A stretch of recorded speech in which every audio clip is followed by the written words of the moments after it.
दोस्तों कैसे हैं आप सब। अगर लॉ में बहुत बढ़िया स्कोर करना है, अच्छे मार्क्स लाने हैं, तो मेरी इस छोटी सी वीडियो को बहुत ध्यान से देखना और इस उम्मीद के साथ कल एग्ज़ाम में बैठने जाना है, यानी लॉ के एग्ज़ाम में बैठने जाना है कि मेरे माँ बाप फाइनली फाइनली फाइनली वेट जो कर रहे थे कि मैं सीए बनूंगा और वो मुझे सीए बनता हुआ देखना चाहते हैं, उसका पहला पड़ाव फाइनली आप कवर करने वाले हैं, पार करने वाले हैं। तो सर बिना समय गंवाए बहुत ध्यान से मेरी इस बात को सुनेंगे। जैसे ही आपका पहला पेपर कंप्लीट हो चुका होगा और लॉ के पेपर की तैयारी के लिए आप दिलो जान से, है ना, टेबल चेयर पे बैठ चुके होंगे। पहली बात, जो भी पेपर अब आप दे के आए हैं उस पेपर पे कुछ भी फोकस नहीं करना, किसी भी दोस्त से कोई बातचीत नहीं करनी कि तेरा ये क्वेश्चन कैसे हुआ, कैसे नहीं हुआ, ये इसका आंसर क्या आया, इसका आंसर नहीं आया। नहीं, अगर आप अपना पेपर किसी से डिस्कस करेंगे, राइट, तो फिर अगर कुछ भी उसमें गलती निकली तो आपका लॉ का पेपर बहुत बेकार हो जाएगा। इसलिए किसी भी दोस्त से डिस्कस नहीं करना कुछ दिन, सिर्फ ये कुछ दिन रुक जाओ। जैसे ही सारे पेपर खत्म हो जाएंगे उसके बाद अकाउंट्स, लॉ, मैथ, जो भी आपको डिस्कस करना है सबके साथ डिस्कस करते रहना। लेकिन फिलहाल आपको कोई अपना पेपर डिस्कस किसी और से नहीं करना, सीधा घर जाके तैयारी करनी है लॉ की, राइट। यानी कि सबसे पहले टाइम बाउंड, टाइम फ्रेम के साथ मैं आपको ये स्ट्रेटजी बताने वाला हूं, टाइम स्ट्रेटजी मैं आपको बताने वाला हूं। बहुत ध्यान से इसे फॉलो करेंगे, साथ साथ मेरे लिखते जाएंगे, साथ साथ मेरे लिखते जाएंगे। सर क्योंकि आप घर पहुंचे होंगे, थोड़ा थके होंगे, खाएंगे पिएंगे पेपर के बाद, तो मैं उम्मीद करता हूं 7 बजे से आप पढ़ने बैठेंगे। 7 बजे से आपको सिर्फ आज पढ़ना है 7 बजे जैसे ही घर पे आएंगे आप, 7 बजे से पढ़ना है आपको सेल्स ऑफ गुड्स एक्ट। सोगा आपको पढ़ना है बहुत बढ़िया तरीके से, ठीक है। और इसको आप कंप्लीट कर दें, 3-3.5 घंटे में खत्म हो जाएगा। 10:30 पे इसको कंप्लीट करेंगे। फिर उसके बाद राइटिंग प्रैक्टिस करेंगे। राइटिंग प्रैक्टिस, एक क्वेश्चन सोगा का जरूर लिख के देखना है। चाहे आप कोई भी क्वेश्चन, अगर आपके पास मेरी बुक है तो उससे देख लेना, जिस भी टीचर से आप पढ़े उनकी बुक में जो भी प्रैक्टिकल क्वेश्चन है उससे कर लेना, या फिर आप एमटीपी से जो भी आपको क्वेश्चन सोगा का मिलेगा रैंडम उठा के आप उसको लिख के देख लें। रैंडम उठा के कि भाई सोगा का ये क्वेश्चन है, रैंडम उठा लिया कि मैं एग्जाम में अगर यही क्वेश्चन टपक गया तो क्या मैं इसको कर पाऊंगा या नहीं कर पाऊंगा। सर फिर नेक्स्ट डे आप पहुंच चुके हैं, नेक्स्ट डे आप पहुंच चुके हैं, बढ़िया सी नींद लेंगे 11 बजे से सुबह तक। नेक्स्ट डे आप बढ़िया सो के उठेंगे तरोताजा, ठीक है। आप 7:30 बजे नाश्ता करने के बाद आप शुरू करेंगे 7:30 से 10:30 बजे तक, या मोटा मोटी कह देते हैं चलो 10 बजे तक आपको खत्म कर देना है कंपनीज एक्ट 2013। कंपनीज एक्ट 2013 आपको ये खत्म कर देना है। सेम जब आप इसको खत्म करेंगे तो रैंडमली कोई भी क्वेश्चन, चाहे एमटीपी का हो चाहे आरटीपी का हो, कोई भी क्वेश्चन आप रैंडम राइटिंग प्रैक्टिस जरूर करेंगे, राइटिंग प्रैक्टिस जरूर करेंगे। फिर एक बढ़िया सा ब्रेक लेंगे, बिना किसी दिक्कत के एक ब्रेक लेंगे। ब्रेक में कुछ भी मत सोचना कि भाई क्या पढ़ना है क्या नहीं पढ़ना, अब आगे क्या करूंगा। ब्रेक में कोई भी गाना सुनो, मेडिटेशन करना आता है मेडिटेशन करो, ठीक है, कोई गेम खेलना है गेम खेल लो, लेकिन ब्रेक में अपने दिमाग को एकदम से वाइप आउट करना है कि भाई अभी मैं पढ़ाई के बारे में नहीं सोचूंगा, ताकि आपका दिमाग एकदम रिफ्रेश हो जाए, है कि नहीं बात, राइट। इसके बाद जब 10 बज चुके होंगे तो 10:30 बजे से आप 10:30 से, है ना, 10:30 से 1 बजे तक तैयार हो जाइए। किसको लेकर सर? नेगोशिएबल इंस्ट्रूमेंट एक्ट, छोटा सा एक्ट है ना। 21 नंबर आपके यहां कवर हो जाएंगे, छोटा सा एक्ट है, 14 मार्क्स आपके यहां कवर हो जाएंगे, ठीक है।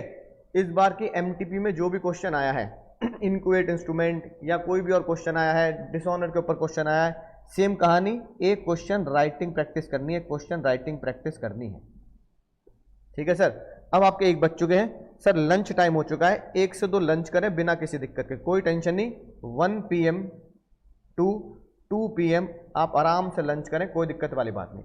फिर बज चुके हैं 2 PM, एक्चुअली में जब हमारा एग्जाम का समय भी होता है 2 PM, तो 2 बजे आप क्या करेंगे सर?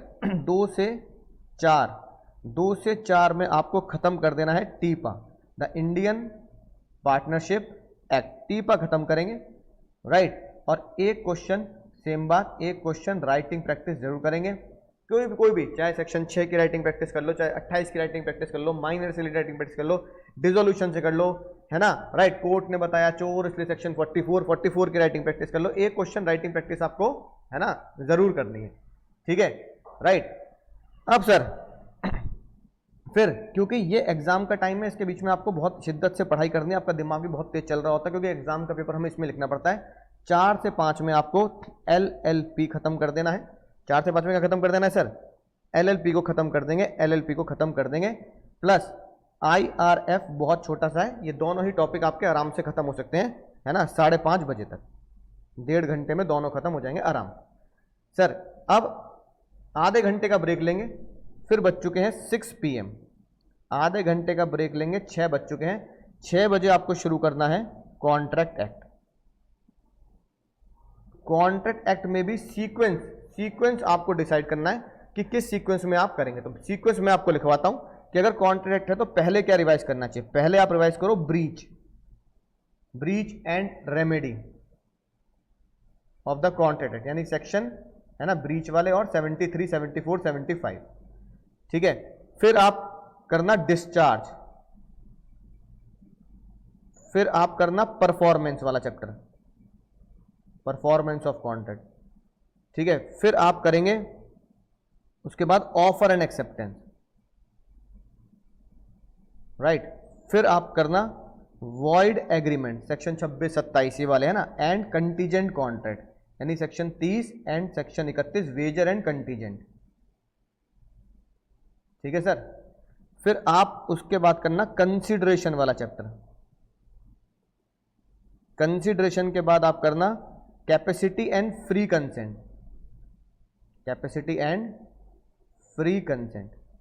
फिर आप करना, है ना, जो आपका लीगलिटी वाला चैप्टर है, चैप्टर नंबर 6 है ना, सेक्शन 23, लीगलिटी वाला चैप्टर, and quasi contract plus Balfour versus Balfour, basic chapter जो हमारा होता है, टाइप्स ऑफ कॉन्ट्रैक्ट वाला चैप्टर होता है। सर इसको आप आराम से 6 से 11, 5 घंटे आप आराम से 6 बजे से लेकर 11 PM तक आप आराम से 5 घंटे इसमें लगाएं, कोई दिक्कत वाली बात नहीं है। 5 घंटे में आराम से तसल्ली से याद हो जाएगा सर, राइट। आराम से 11 बजे सो जाए, एक क्वेश्चन जरूर लिख के देखें, आराम से 11 बजे सो जाए। फिर आया अगला एग्जाम डे, डेस्टिनेशन, यानी कि कयामत का दिन।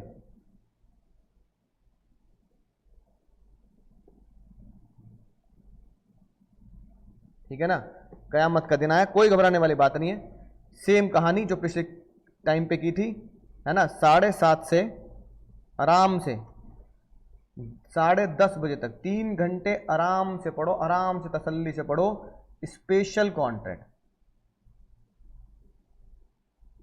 सर 10:30 बज गए, बहुत बढ़िया, मजा आ गया सर। 10:30 बजे से 11 बजे तक का ब्रेक लेंगे। 11 से 12 जो आपको लगता है कि मुझे ये पढ़ लेना चाहिए या दोबारा फिर से रिवाइज कर लेना चाहिए, तो आप, मुझे लगता है आपको उस टाइम पे रिवाइज करना चाहिए कुछ खास इंपॉर्टेंट केस लॉस प्लस खास सेक्शंस जो आपको याद होने चाहिए कि भाई ये एग्जाम में मुझे इन सेक्शंस के बारे में याद होना चाहिए, राइट। फिर सर खत्म बात। 12 के बाद घर से निकलेंगे, 2 बजे पहुंचेंगे। जब आप 2 PM घर से निकलेंगे भाई, है ना, जब आप 1 बजे घर से निकलेंगे, उसके बाद तो आपको पता ही है, देन दही चीनी, ठीक है, दही चीनी खा के मम्मी के हाथ से घर से निकल जाना। 2 बजे से पहले, 2 से पहले आपको किसी भी दोस्त से कोई डिस्कशन नहीं करना, है ना, आपको किसी भी दोस्त से कुछ भी डिस्कस नहीं करना, नो डिस्कशन, नो, लिख लो साथ साथ, 2 से पहले कोई डिस्कस नहीं करना कि तूने ये पढ़ लिया, इसका आंसर तूने याद कर लिया, तूने स्पेशल कॉन्ट्रैक्ट कर लिया, तूने नेगोशिएबल कर लिया, है ना, तूने टीपा पूरा पढ़ लिया, कुछ भी डिस्कस नहीं करना, कुछ भी डिस्कस नहीं करना, कुछ भी डिस्कस नहीं करना। फोकस करना है एग्जाम पर, और ठीक है, राइट। जिस भी भगवान को मानते हो उनको याद कर लेना कि साहब मैंने जितनी तैयारी करनी थी अपनी तरफ से ईमानदारी से की है। अब भगवान कृष्ण ने बोला है कर्म करना है, फल की चिंता नहीं करनी है, तो कर्म मैंने अपनी तरफ से पूरा कर दिया है, ईमानदारी से किया है। अगर ईमानदारी से कर्म किया होगा तो फल आपको मीठा ही मिलेगा, ये भगवान कृष्ण की कृपा आपके ऊपर बनी रहेगी। तो उनको ध्यान में रख के पूरा का पूरा जब एग्जाम हॉल में जाएं तो इतना ध्यान रखना है, 100% पेपर अटेम्प्ट करना है, 100% पेपर अटेम्प्ट करना है, 100% पेपर अटेम्प्ट करना है। क्वेश्चन बिल्कुल भी नहीं छोड़ना, कि क्योंकि जितना ज़्यादा अटेम्प्ट करोगे उतने ज़्यादा मार्क्स की संभावनाएं रहती हैं। फिर जब एग्जाम हॉल से बाहर निकलेंगे, फिर 2 के बाद अब आप बच चुके होंगे 5 PM। 5 PM के बाद आपको एक ऐसा भयंकर काम करना है जो शायद आपने कभी करा ना हो। आपको अपना लॉ का पेपर है ना फाड़ देना है। क्यों? क्योंकि अगर आप लॉ का पेपर फाड़ोगे नहीं तो आप अपने दोस्त से कुछ ना कुछ क्या करते रहोगे सर, डिस्कस करते रहोगे, और डिस्कस का नतीजा ये होगा कि जो अगला पेपर है उस पर उसका इंपैक्ट पड़ेगा। अगर कोई क्वेश्चन, कोई सेक्शन, कोई केस लो आपसे गलती से भी गलत हो गया, राइट। इसलिए बिल्कुल भी फोकस नहीं करना कि मैंने क्या कर लिया क्या नहीं किया, पूरा ईमानदारी से पेपर को फाड़ देंगे। मतलब फाड़ने के बाद क्या वो पेपर दोबारा मिलेगा नहीं? क्या पेपर दोबारा मिलेगा? दोस्तों से मिल जाएगा, नेट पे मिल जाएगा। पेपर फाड़ दें और 100% फोकस करें, 100% फोकस करें। पेपर भूल जाओ लॉ का, 100% फोकस करो, है ना, नेक्स्ट एग्जाम पर। What next? इसी तरीके से सारे एग्जाम जब क्लियर हो जाए उसके बाद आपको डिस्कस करना है। एग्जाम सारे निपटाने के बाद ही डिस्कस करना है, उससे पहले कुछ भी डिस्कस नहीं करना। चाहे अंतरात्मा कितनी कुल बुलाती रहे, यार ये पूछ लेता हूं दोस्त से, या ये बुक खोल के देख लेता हूं कि मैंने सही लिखा नहीं लिखा। बिल्कुल मत करना ऐसा, बिल्कुल भी मत करना ऐसा, बहुत दिक्कत हो जाएगी। कसम मां भवानी की, बिल्कुल मत करना ऐसा, क्योंकि ये एक्सपीरियंस से तुम्हें बता रहा हूं। अच्छा हुआ, बुरा हुआ, ठीक हुआ, जैसा हुआ, बुक खोल के कंपेयर करेंगे जब सारे एग्जाम खत्म हो जाएंगे। तो दोस्तों इसी उम्मीद के साथ कि एक योद्धा जंग की तैयारी इसलिए करता है कि एक दिन जंग का वक्त आएगा और मैं अपना शौर्य, है ना, अपना धर्म कर्म निभा के मानूंगा। अब वो दिन आ चुका है फाइनली, जिस दिन का हम वेट कर रहे थे, और इस दिन का वेट कर रहे थे कि मेरे माँ बाप मुझे एक दिन चार्टर्ड अकाउंटेंट बनता हुआ देखेंगे, और उसकी पहली सीढ़ी मैं अब पार कर चुका हूं।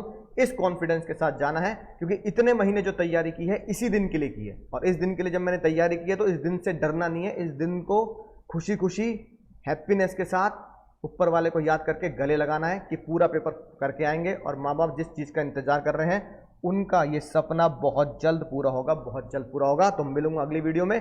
इस स्ट्रेटजी को ध्यान में रखेंगे और दिलो जान से इसको फॉलो करेंगे तो पेपर पूरा अटेम्प्ट होगा। चलिए, पढ़ते रहिए, सीखते रहिए, आगे बढ़ते रहिए।